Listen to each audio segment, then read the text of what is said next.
오늘 주님의 날에 주의 전에 나와서 함께 예배하는 모든 우리 지체들 또 있는 그곳에서 함께 예배하는 우리 모든 주의 귀한 성도들, 하나님의 크신 은혜를 받아 누리는 이 시간 되기를 소망합니다. 여전히 우리는 부족하고 연약하지만 그럼에도 불구하고 우리를 통해서 역사하실 하나님을 기대합니다.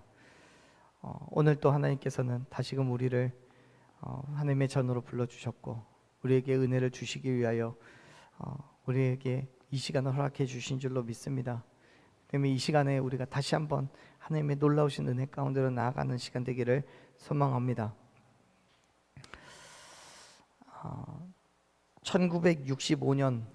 1965년 어느 날 프랑스에 사는 한 할머니가 자신이 살던 집을 한 변호사에게 팔기로 했습니다. 그런데 한 가지 조건을 걸었어요. 뭐냐면 내가 집을 팔 텐데 집값은 받지 않겠습니다. 다만 일종의 월세 같은 개념인 거죠. 우리나라 돈으로 한 50만 원 정도 매달 달라고 요청한 거예요. 언제까지 달라고 했냐면 자기가 죽을 때까지 달래요. 1965년에요. 근데 이때 그 할머니의 나이가 몇 살이었냐면 90세였어요.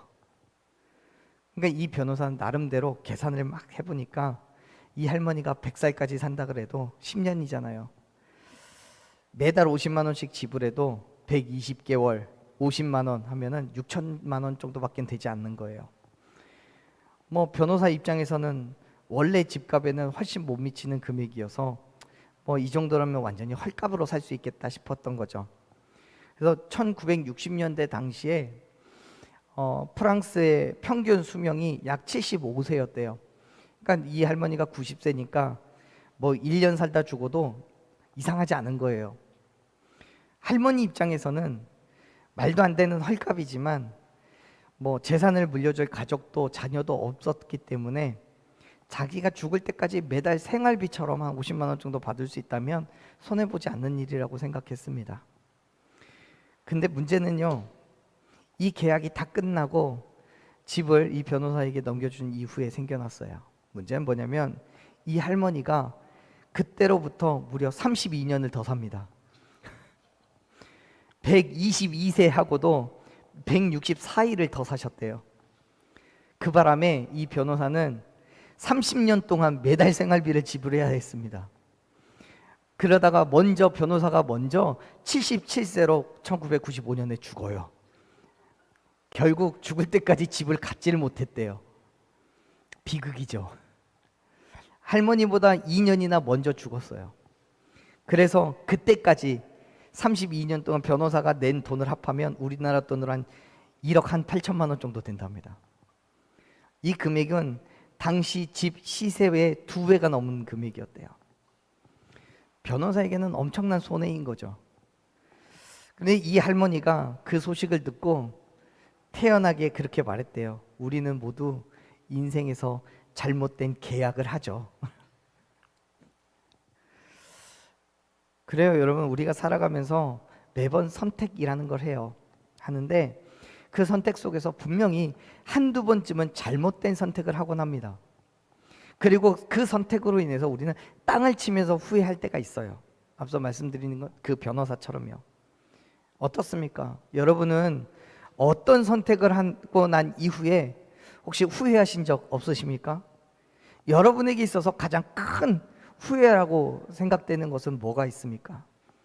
이건 저도 제 머릿속에 쑥 지나가는 게 있지만 굳이 말하지 않겠습니다. 오늘 우리가 읽은 말씀 속에서 이스라엘 백성들은 뼈저린 실수를 합니다. 그 실수로 인해서 많은 사람이 죽고요, 하나님의 언약궤를 빼앗겨버려요. 하나님의 백성들이었지만 그들의 믿음은 하나님이 아닌 다른 것에 있었기 때문입니다.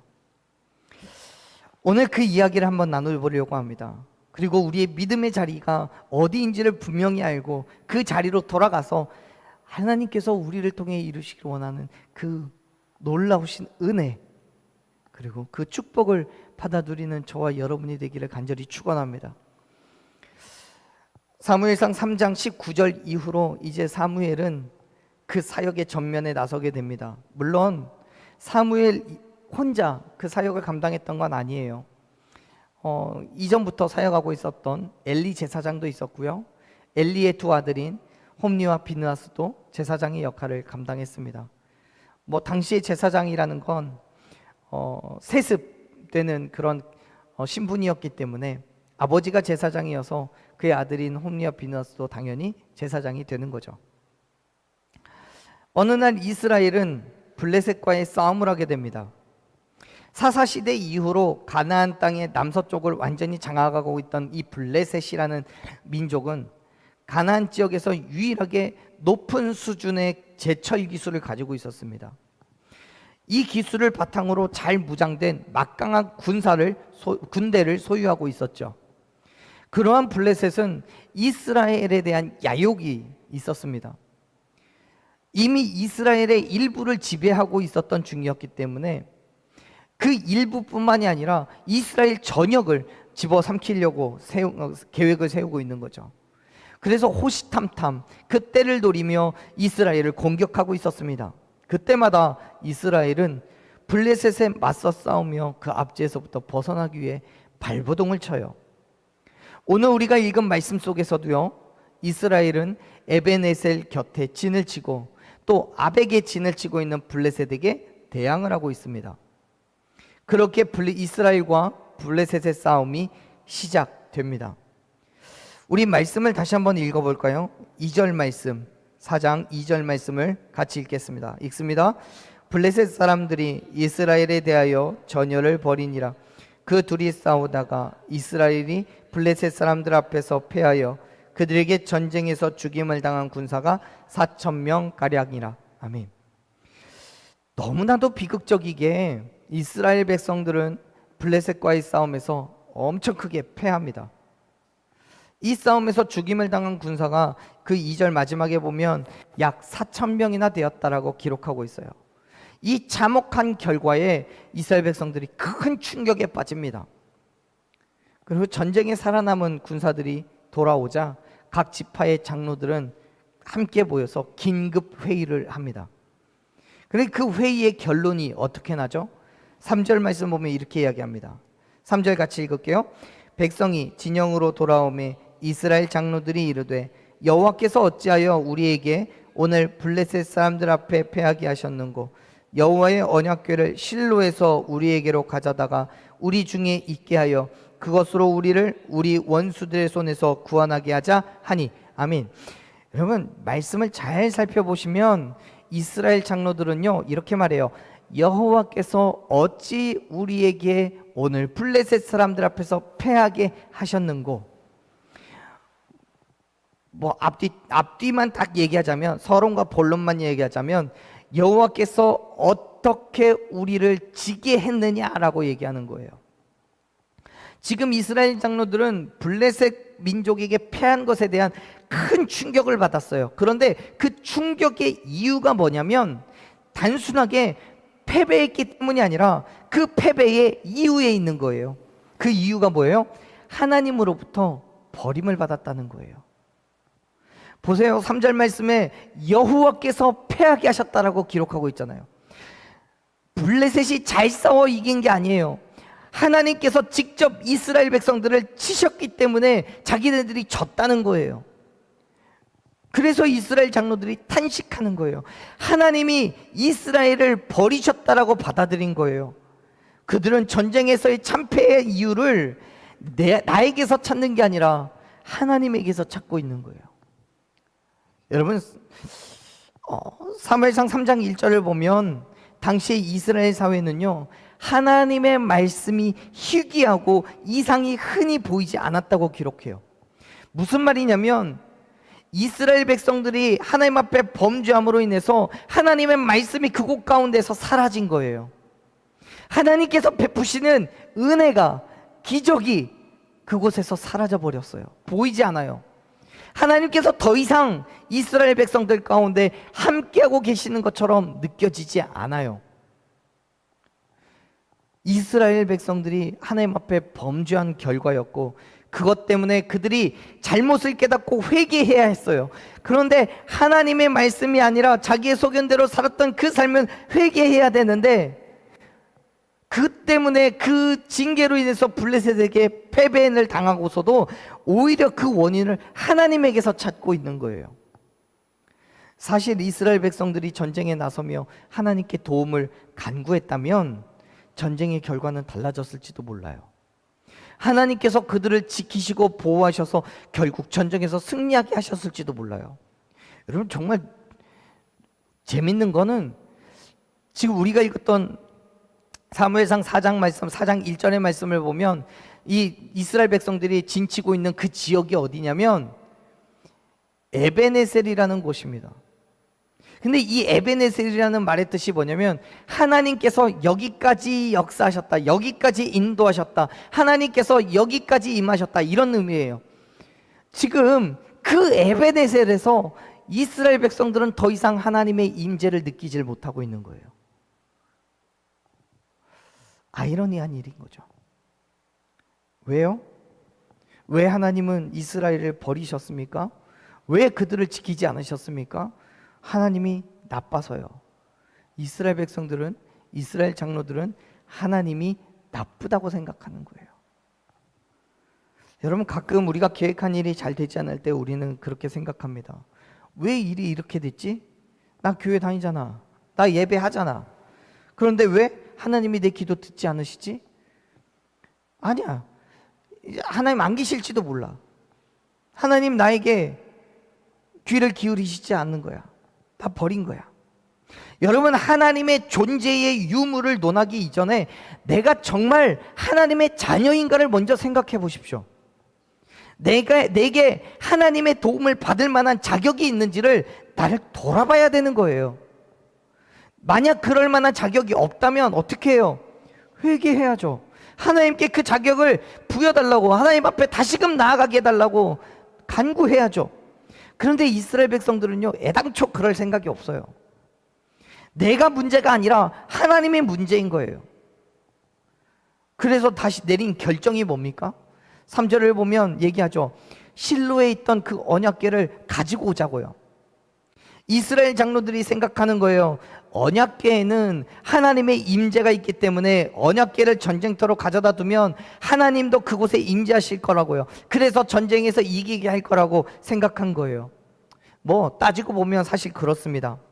출애굽 당시에 이스라엘 백성들이 행한 수많은 전쟁들 속에서 언제나 언약궤는 그 전쟁 가운데 있었습니다. 그래서 승리를 할 수 있었어요. 이 언약궤는 요단강을 가르고 마른 땅을 건너게 했을 뿐만 아니라 여리고성을 함락시켰던 능력이 있는 언약궤예요. 어떻게 생각하면 언약궤를 전쟁터로 가지고 오자는 이들의 의견이 너무나도 당연한 것처럼 보여요. 그런데요, 그건 틀린 말은 아니지만 그게 전부가 아니라고요. 레위기 16장 2절을 보면 하나님께서 속죄소, 즉 언약궤가 놓여진 그 지성소 위에 나타나시겠다라고 말씀하고 있어요. 하나님께서 언약궤와 함께하고 계신다는 증거인 거예요. 그런데 여러분, 오해하지 마세요. 하나님은 언약궤에 갇혀 계신 분이 아니에요. 언약궤가 있기 때문에 하나님께서 그곳에 임재하신 것이 아니라 하나님께서 언약궤를 도구로 사용하셔서 역사하신 줄로 믿으시길 바랍니다. 그런데 이스라엘 장로들은 언약궤가 있기 때문에 하나님께서도 그들과 함께 계신다고 생각해요. 전쟁에서 승리를 얻을 거라고 그렇게 믿는 거예요. 언약궤 때문에 우리가 이길 거라고 믿는 거예요. 그것만 있다면 얼마든지 승리할 거라고 판단해요. 여러분, 이스라엘 장로들은요, 하나님보다 언약궤를 더 신뢰했어요. 눈에 보이지 않는 하나님보다 눈에 보이는 언약궤가 더 믿음직스러워요. 그래서 언약궤만 있다면 이길 수 있을 거라고 장담하는 거예요. 여러분, 3절 말씀 다시 한번 보세요. 4장 3절 말씀 다시 한번 보면 이스라엘 장로들이 언약궤를 실로에서 가지고 오자라고 얘기하면서 그 뒤에 뭐라고 합니까? 그것으로 우리를 우리의 원수들의 손에서 구원하게 하자. 여러분, 이스라엘 장로들이 정말 하나님을 신뢰하고 믿었더라면 여기서 이렇게 얘기하면 안 되죠. 언약궤를 뭐 가져오는 것, 뭐 그것까지는 그런다 칩시다. 그런데 이스라엘 장로들이 정말 생각이 있다면 그걸 이렇게 얘기하는 게 아니라 언약궤를 여기다 가져다 두어서 하나님의 임재를 경험하고 하나님의 능력으로 싸워서 이기자라고 말해야 맞는 거죠. 근데 이스라엘 장로는 뭐라고 얘기해요? 그것으로 우리를 구원하게 하자라고 얘기해요. 여기서 말하는 그것이 뭡니까? 하나님이에요? 아니에요. 언약궤예요. 지금 이스라엘 장로들이 말은 언약궤 위에 임재하신 하나님을 말하고 있는 게 아니에요. 언약궤를 통해 역사하실 하나님도 아니에요. 언약궤가 구원을 하자고, 구원하게 하자고 말하는 거예요.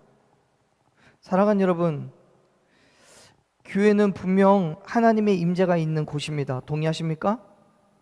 그렇죠. 그런데 교회만 다닌다고 해서 모든 게 해결되지 않아요. 우리를 구원하고 평안을 주는 건 교회의 이 건물이 아니에요. 어저께 오후에도 어느 분이 갑자기 교회를 찾아오셨어요. 전혀 모르는 분인데 왜 찾아오셨냐면 화장실 가려고 오셨대요. 뭐 감사해요. 그것도 좋아요.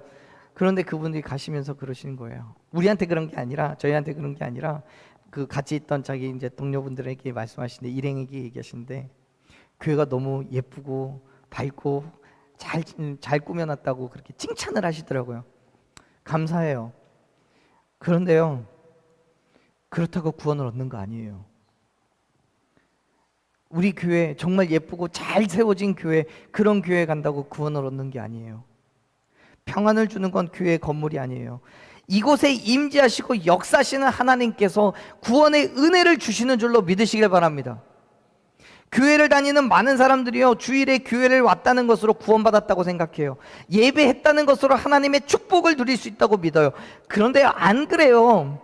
주일에 온전히 예배를 드림으로써 하나님을 만나야 되는 거예요. 믿으시길 바랍니다.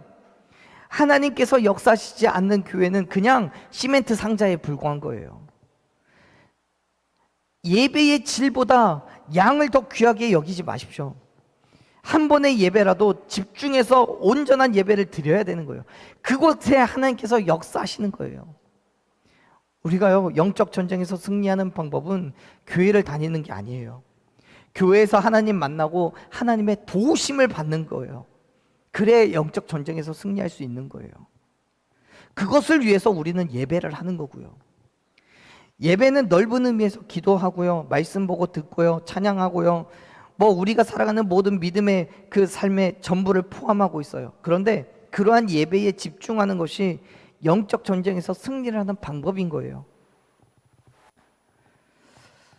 여러분, 하루에 3끼 밥 먹고 배고픈 것보다 한 번 밥 먹고 하루 종일 배부른 게 낫잖아요. 뭔 말이냐면 주일 예배, 새벽 예배, 수요 예배, 금요 기도에 모든 예배 다 참여하지만 그 예배에서 집중 못하고 하나님 만나지 못하는 것보다 한 번의 예배라도 그 예배 가운데서 하나님을 만나고 하나님의 음성 듣고 하나님의 은혜를 누릴 수 있다면 그 예배가 진정한 예배자인 줄로 믿습니다. 그래도 여러분 오해하지 마십시오. 일주일에 한 번만 나오라고, 우리는 한 번만 예배한다고 그런 건 얘기 아니에요. 하나님께서 부어주실 은혜를 사모하면서 매번의 예배 가운데 집중하고 하나님을 기대하고 소망하는 그 믿음이 저와 여러분에게 있어야 된다는 거예요. 모든 예배 가운데요. 여러분, 하나님께서는 실로에 임하셨어요. 왜 실로에 임하셨냐면 그곳에 언약궤가 있었기 때문이에요. 그렇다고 해서 언약궤가 있기 때문에 하나님께서 임재하신 게 결단코 아닙니다. 하나님께 대한 사무엘의 갈급함이 있었기 때문이에요. 4장 1절 바로 위에 있는 3장 21절의 말씀을 보면 얘기하죠. 여호와께서 실로에서 다시 나타나시되, 여호와께서 실로에서 여호와의 말씀으로 사무엘에게 자기를 나타내셨다라고 기록해요. 실로에 임하셨어요. 근데 그 임재가 실로에 언약궤가 있기 때문이 아니라 실로에 있는 사무엘이 하나님의 임재를 소망하고 하나님의 은혜를 구했기 때문에 그곳 가운데 하나님께서 나타나셔서 그곳에서 하나님의 말씀을 주시고 그곳에서 하나님의 영을 부어주신 줄로 믿으시길 바랍니다. 여러분, 교회를 통해서 역사하실 하나님을 기대하십시오. 예배를 통해서 부어주실 하나님의 은혜를 소망하십시오. 교회를 다닌다고, 예배를 잘 참석한다고 우리가 영적 전쟁에서 매일같이 승리할 거라는 생각은요, 착각인 거예요. 교회를 아무리 다녀도요 하나님과 상관없고 모든 예배에 다 참석해도 세상 사람들과 똑같은 삶을 살아간다면 그 사람은 영적 전쟁에서 언제나 패배합니다. 사랑하는 여러분, 언약궤만 있으면 전쟁에서 승리할 거라고 생각하지 마세요. 언약궤는 승리의 도구가 아닙니다. 절대로 그럴 수 없습니다. 하지만 이스라엘 장로들은 그렇게 생각하지 않아요. 뭐라고 얘기해요? 4절 말씀 한번 읽어볼까요? 4절에서 이렇게 얘기를 해요. 같이 읽어보겠습니다. 4절. 이에 백성이 실로의 사람을 보내어 그룹 사이에 계신 만군의 여호와의 언약궤를 거기서 가져왔고 엘리의 두 아들 홈리와 비느하스는 하나님의 언약궤와 함께 거기에 있었더라. 아멘. 결국 이스라엘 장로들은요 실로의 사람을 보내서 언약궤를 가져오게 해요. 그리고 그곳에 사역하던 실로에 사역하던 엘리 제사장은 그 이스라엘 장로들의 요구를 거절하지 못하고 자기 아들들인 홈리와 비느하스에게 가져고 가게 합니다. 이스라엘 백성들은 언약궤를 매우 귀중하게 여겼어요. 앞에서도 말씀드렸지만 언약궤는 하나님의 임재를 나타내는 가시적인 상징이에요. 그럼에도 불구하고 이스라엘 백성들은 언약궤를 귀중하게 생각했어요. 그것 때문에 전쟁에서 이길 수 있다고 믿었어요. 이들은요 언약궤를 우상화한 거예요. 이방인들이 자신들이 만든 석상을 자기 신으로 여겼던 것처럼 당시 이스라엘 백성들은 언약궤를 하나님의 형상으로 여기고 신이라고 섬기는 거예요.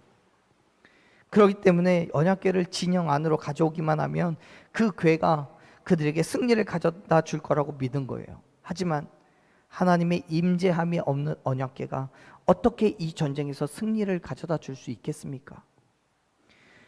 보세요. 4절을 보면 언약궤와 함께하고 있는 그 사람들이 누구예요? 홈리와 비느하스예요. 이들은요 엘리 제사장의 아들이기 때문에 앞에서 말씀드린 것처럼 그 세습되는 그 직분 때문에 제사장의 신분을 가지고 있었던 사람들이에요. 그런데 제사장이라는 그 신분과는 다르게 하나님으로부터 저주를 받은 사람들입니다. 말씀을 한번 찾아볼게요. 그 앞에 2장 14절 말씀 한번 봐보세요. 사무엘상 2장 14절 말씀 12절이요 12절 말씀 뭐라고 되어 있습니까? 같이 한번 읽어볼까요? 엘리의 아들들은 행실이 나빠 여호와를 알지 못하더라. 행실이 나빠서 하나님을 몰라요. 제사장인데 하나님을 몰라요. 하나님께 드릴 예물을 가로채서 자신들의 배를 채우기에 바빠요. 물론 여기서 모른다라는 건 정말 하나님의 존재 또는 뭐 하나님의 이름 이런 걸 모른다는 게 아니에요. 말씀을 모르는 게 아니라 하나님의 본질, 하나님과의 관계가 온전하지 않다는 거예요. 더 충격적인 건요 17절 말씀 봐보세요. 2장 17절 뭐라고 되어 있습니까? 같이 읽어볼게요. 이 소년들의 죄가 여호와 앞에 심히 크면 그들이 여호와의 제사를 멸시함이었더라. 아멘. 여러분 이 사람들 이 홈리와 비느하스가 누구라고요? 제사장이라고요. 그런데 17절 말씀을 보면 뭐라고 돼 있어요? 여호와의 제사를 멸시했대요.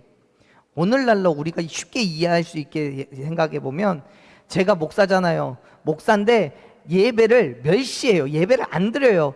또는 엉망진창으로 드리고 이게 정말 하나님의 은혜가 있는 것인지도 모르게 그냥 내 마음대로 하는 거예요.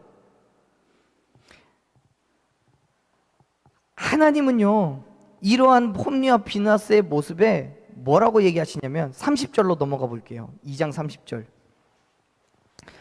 2장 30절 같이 읽습니다.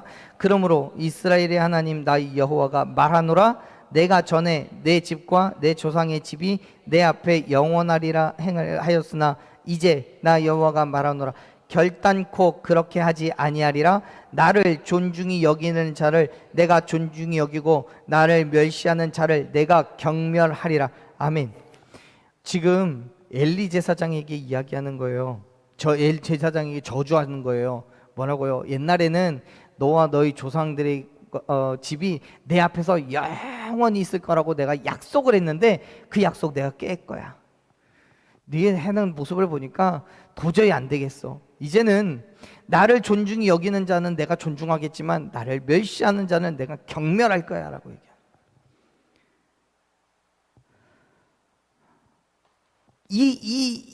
이 경멸을 받는 사람들이 바로 홈리와 비느하스라는 거예요. 하나님을 멸시했기 때문에 하나님이 그들을 경멸하시는 거예요. 그러한 자들이 뭘 할 수 있다고 언약궤를 가지고 이스라엘 진영에 와 있는 거예요. 사랑하는 여러분, 오늘 여러분의 모습을, 저와 여러분의 모습을 하나님의 말씀의 거울에 비춰보기를 소망합니다. 굳이 표현하자면 교회도 언약궤와 비슷합니다. 그렇다면 교회에 있는 우리의 모습은 하나님을 얼마나 존중히 여기고 있습니까? 하나님께 드리는 예배를 혹시 멸시하고, 멸시까지는 아니겠지만 소홀히 대하고 있지는 않으십니까? 하나님께서 아무리 이곳에 임재해 계신다고 할지라도 예배에 소홀하고 단지 종교적 행사에 불과하게 여긴다면 결단코 하나님의 임재는 우리가 경험할 수 없습니다. 왜요? 우리가 하나님을 소홀히 여기는 만큼 하나님께서도 우리를 소홀히 여기시고 하나님의 자녀, 그의 백성이 아니라 단지 종교적 행사에 다녀가는 관람객이라고 생각하실 거니까요. 뭐 관람객인데 기념품 하나 던져주면 그걸로 끝인 거죠. 홈리와 비느하스는 아버지인 엘리 제사장으로부터 제사장의 직분을 위임받고 언약궤와 함께 이스라엘 진영으로 왔어요. 그런데 그것이 절대로 그들 가운데 도움되지 않아요. 왜요? 그들은 이미 하나님을 알지 못했고 하나님의 제사를 멸시했기 때문에요. 아무리 하나님의 임재를 상징하는 언약궤와 함께 있다고 할지라도 하나님의 역사하심은 절대로 경험할 수 없어요. 하나님께서는 이미 그들의 곁을 떠나셨기 때문에요. 사랑하는 여러분, 예배를 사모하십시오. 그리고 예배 중에 부어주실 하나님의 은혜를 기대하십시오. 교회에 있다고 그냥 은혜가 주어지는 거 아니에요. 은혜를 사모해야 돼요. 갈급해야 돼요. 잠언 8장 17절에 말씀합니다. 나를 사랑하는 자들이 나의 사랑을 입고 나를 간절히 찾는 자를 내가 만나줄 거라고 말씀하셨어요. 온전한 예배, 신령과 진정으로 드리는 그 예배를 통해서 하나님의 은혜가 임하게 될 줄로 믿습니다. 아멘. 그렇기 때문에 사랑하는 여러분, 지금 이 시간을 그냥 흘려보내지 마세요. 하나님의 임재를 소망하며 부어주실 은혜를 기대하십시오. 그렇게 예배의 자리로 나아가는 저와 여러분 되기를 간절히 축원합니다. 우리 말씀을 조금만 더 읽어볼까요? 5절 읽습니다. 여호와의 언약궤가 진영에 들어올 때에 온 이스라엘이 큰 소리로 외치며 땅에 울린지라. 6절 블레셋 사람이 그 외치는 소리를 듣고 이르되 히브리 진영에서 큰 소리로 외침은 어찌 됨이냐 하다가 여호와의 궤가 진영에 들어온 줄을 깨달은지라. 7절도 읽을게요. 블레셋 사람이 두려워하여 이르되 신이 진영에 이르렀도다 하고 또 이르되 우리에게 화로다. 전날에는 이런 일이 없었도다. 아멘. 언약궤가 어쨌든 들어왔습니다. 이스라엘 진영에 들어왔을 때 이스라엘 군사들이 엄청난 소리를 질러요. 왜요? 언약궤가 있다는 그 이유 하나만으로 그들의 사기가 하늘을 찌른 거예요. 그 소리를 들은 블레셋 군사들은 두려워 떱니다. 반대로요. 사실은 이미 블레셋 사람들은 하나님의 명성을 들었어요. 하나님께서 이스라엘 백성들이 싸운 그 많은 전쟁들 속에 어떤 은혜를 주셨고 어떻게 승리케 하셨는지를 이미 들은 거예요. 알고 있었던 거죠. 그래서 두려워요. 8절에서 그렇게 말하죠. 8절 한번 읽어볼까요? 우리에게 화로다. 누가 우리를 이 능한 신들의 손에서 건지리요. 그들은 광야에서 여러 가지 재앙으로 애굽인을 친 신들이니라. 아멘. 블레셋 사람들은요, 신이 진영에 이르렀다고 말합니다. 그런데 우리 성경에도 그렇지만 원어로도 그렇습니다. 말씀 잘 보세요. 그냥 신이라고 끝나지 않아요. 신들이라고 얘기해요. 복수죠. 우리가 믿는 하나님은 유일하신 한 분이십니다.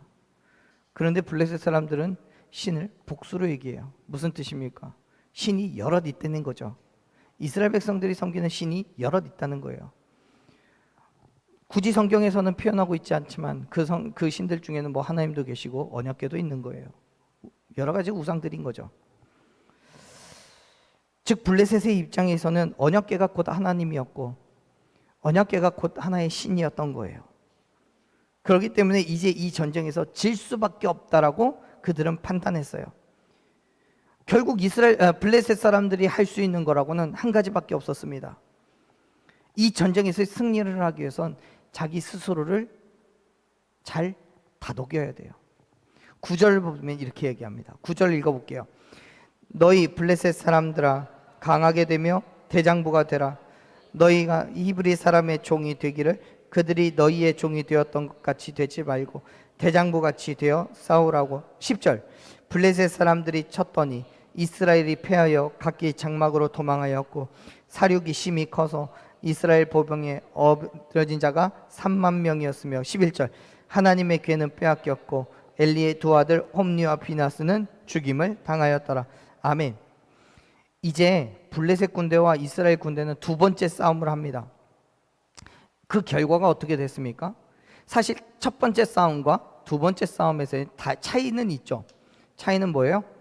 가장 두드러진 차이는 언약궤가 있고 없고의 차이예요. 그런데 이 두 싸움에서 결과는 어떻게 되었습니까? 여전히 똑같았습니까? 아니면 달라졌습니까? 이스라엘 군대는 이전보다 더 큰 패배를 경험합니다. 2절에서 보면 처음 블레셋과 싸울 때는 몇 명이 죽었어요? 4천 명이 죽었어요. 그런데 이번 싸움에서 두 번째 싸움에서 몇 명이 죽어요? 약 3만 명이 죽어요. 언약궤가 있는데도. 게다가 그 언약궤는 어떻게 돼요? 블레셋 사람들에게 빼앗겨요. 특별히 홈리와 비나스를 지목해서 11절 말씀을 보면 그들이 어떻게 됐다고 말해요? 죽임을 당했다고 말해요. 블레셋 군대는 이제 언약궤를 가지고 이 싸움에서 적당히 해서는 이스라엘 군대를 이길 수 없다고 생각했어요. 그래서 그들 어느 때보다도 목숨을 걸고 최선을 다해서 싸워요. 9절에서 그렇게 말하잖아요. 대장부가 되라고요. 남자답게 당당하게 가서 싸우라는 거예요. 반면 이스라엘 군대는 이제 언약궤가 왔기 때문에 싸워보지도 않고 이긴 거라고 단정지어요. 자만해요. 여전히 그들은 언약궤가 자신들의 근심과 걱정을 해결해 줄 거라고 생각해요. 마법상자처럼요. 그런데 막상 뚜껑을 열어보니까 그게 아니에요. 언약궤가 그들 가운데 있었지만 어떻게 돼요? 전쟁을 졌어요. 그것도 이전보다 더 크게 졌어요. 심지어 언약궤까지 빼앗겼어요. 언약궤가 뺏겼다는 것은 블레셋 사람들에게는 블레셋 사람들의 신이 하나님을 이겼다라는 거예요. 또는 이스라엘 사람들에게는 하나님께서 그들을 버렸다라는 거예요. 사랑하는 여러분, 하나님의 임재가 떠난 언약궤는 아무짝에도 쓸모가 없어요. 단순한 상자에 불과해요. 그러한 언약궤를 아무리 의지해봐야 아무런 도움도 되지 않아요. 언약궤는 하나님의 뜻 가운데서 하나님의 영광을 위해 움직이는 것이 아닙니다. 이스라엘 백성들의 욕심으로 전쟁에서 이기고자 하는 그 열망 때문에 하나님의 뜻과는 상관없이 언약궤가 옮겨진 거예요. 하나님께 여쭤보지도 않았어요. 철저하게 자기들의 이익을 위해서 움직여진 거예요.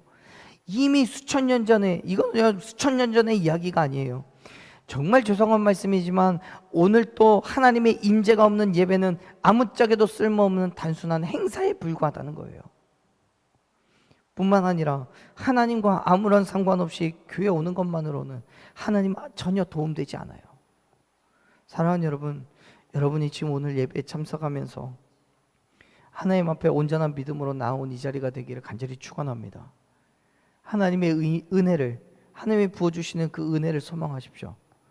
오늘 반드시 이곳에 임재하신 하나님께서 우리 각자를 다 만나주시고 우리의 모든 필요를 채워주시며 하나님의 은혜와 축복을 넘치는 삶을 살아가게 해주실 줄로 믿습니다. 그러기 위해서요, 여러분, 예배에 집중하고 이 예배 가운데 임하시는 하나님을 기대하십시오. 소망하십시오. 그리고 부르짖으십시오.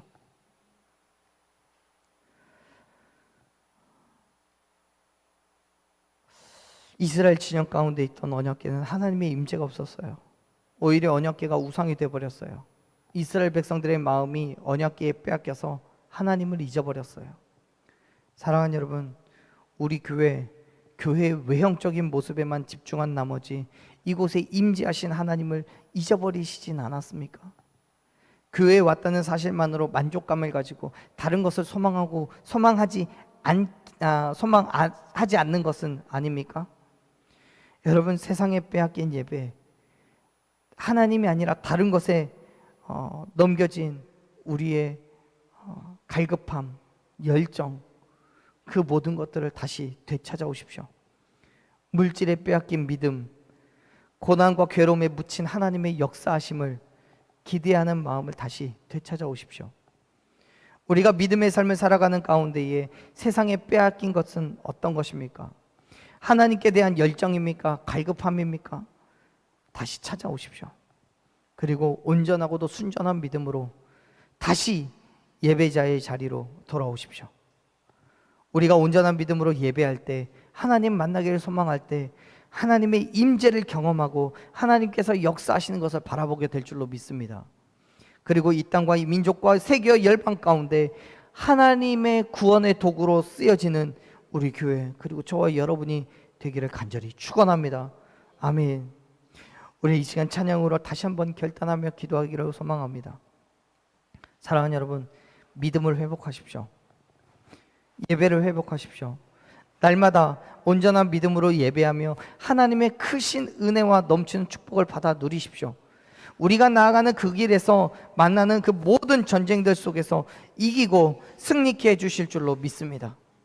우리 같이 이 찬양을 함께 고백하며 우리의 믿음의 삶을 다시 한번 결단했으면 좋겠습니다. 우리가 나아가는 그 모든 믿음이 하나님께 예배하는 삶, 하나님께서 우리를 다스려 주시기를 소망하는 그 삶으로 믿음으로 결단하며 나아가는 이 시간 되기를 소망합니다.